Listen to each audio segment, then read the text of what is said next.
Halo semuanya, Assalamualaikum warahmatullahi wabarakatuh. Perkenalkan, namaku Arin Aura Mumtahanah dari kelas 12 IPA 1. Jadi pada video kali ini aku akan mereview sebuah buku. Nah, bukunya itu namanya Ulul Albab. Nah, tapi teman-teman, sebenarnya di dalam Ulul Albab ini terdapat beberapa kisah seputar Islam yang sangat menarik menurut aku. Nah, salah satunya aku akan bawain judul Berbisnis dengan Allah. Nah, dari judulnya aja udah menarik banget nih, berbisnis dengan Allah. Kira-kira siapa yang menjual, terus siapa yang membeli? Karena namanya berbisnis pasti ada transaksi antara penjual dan juga pembeli yang sama-sama mengharapkan keuntungan yang besar. Nah, kira-kira gimana ya isinya? Yuk simak baik-baik. Nah, teman-teman, langsung aja kita bahas atau kita review isi dari judul buku Berbisnis dengan Allah. Nah, aku udah ngefotokopi salah satu lembarnya atau judulnya. Di sini ada tulisannya Berbisnis dengan Allah.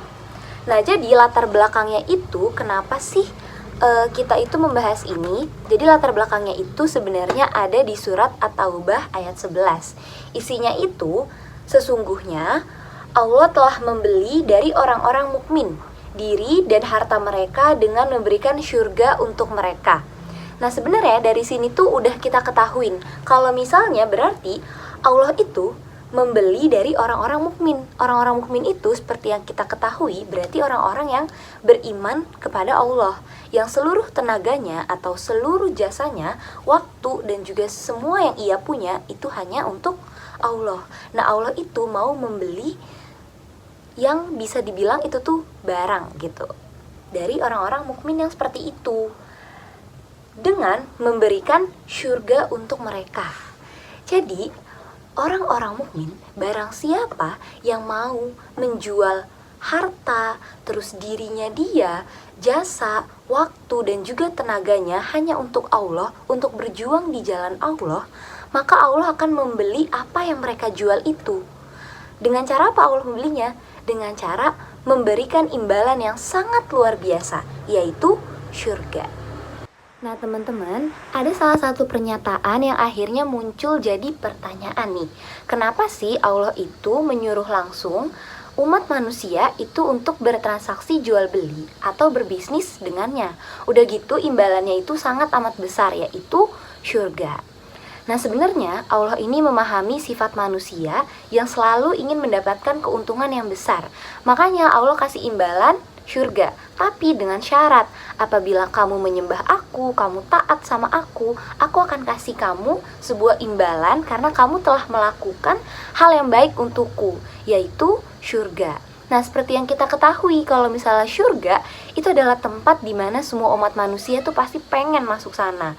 Pertama, kita itu di sana pasti terjamin kebahagiaannya, dan kebahagiaannya itu terus menerus, gak akan ada kesedihan di syurga.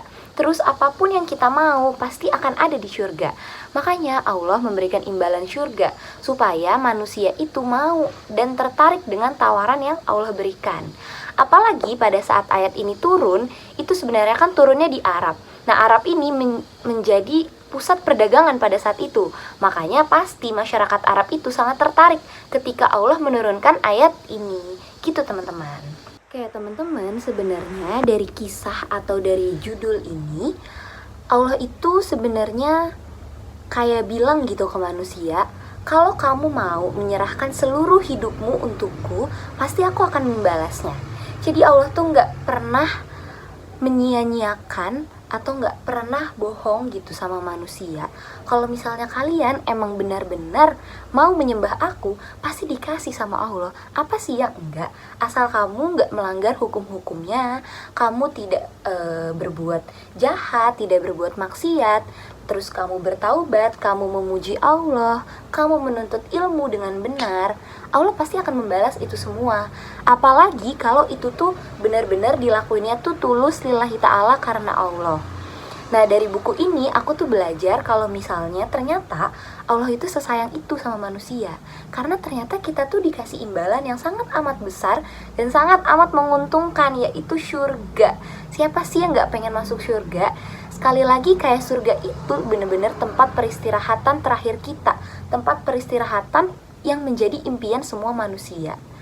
ketika kita sedang capek, lelah, pasti kita membayangkan kayak pengen istirahat yang lama gitu tanpa memikirkan apapun. Nah, di surga kita bisa melakukan itu, teman-teman. Jadi sebenarnya dari buku ini kita tahu kalau misalnya Allah itu ternyata sesayang itu sama kita. Semua hal yang kita lakukan di dunia itu pasti akan dibayar sama Allah, akan dibeli. Bahasanya kalau di buku ini tuh dibeli. Gitu sih, teman-teman. Nah, teman-teman, terima kasih banyak yang udah mau mendengarkan aku sampai akhir. Mohon maaf kalau misalnya masih banyak kata-kata yang belibet atau kata-kata yang terucapnya berulang-ulang kali. Aku mohon maaf banget. Semangat semuanya puasanya. Terima kasih. Wassalamualaikum warahmatullahi wabarakatuh.